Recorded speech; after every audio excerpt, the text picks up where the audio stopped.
Благодарам, председателе, и очекував дека нема да биде прифатен амандманот и покрај тоа што точно во контекст на она што го кажа колешката Благица како представници во собранието, јас ќе кажам дека југозападниот дел од Македонија е заборавен, дека ништо не е инвестирано во тој дел, дека не знам по кој пат е овој амандман поднесен, замислете за водоводна мрежа на луѓето кои што се занимаваат со земјоделие, го имаме езерото Стрежево и пак го одбивате тој амандман.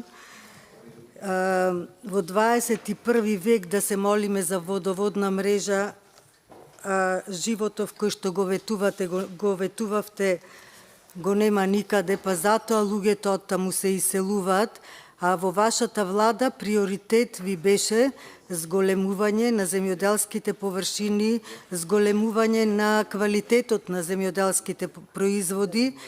Тоа ќе значило поголеми приходи во сите семејства кои се занимаваат со земјоделство и сточарство и обработливите површини ќе се зголемат со инвестирање во хидромелиоративните системи и на крајот одбивате еден амандман за водоводна мрежа.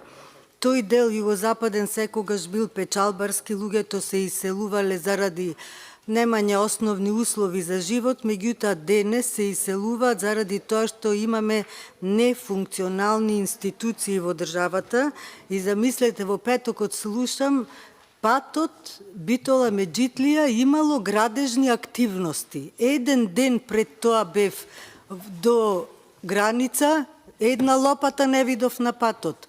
Кои се тие градежни активности, па може и за овој ќе ми кажевте дека веќе се прави водоводната мрежа. Ви благодарам.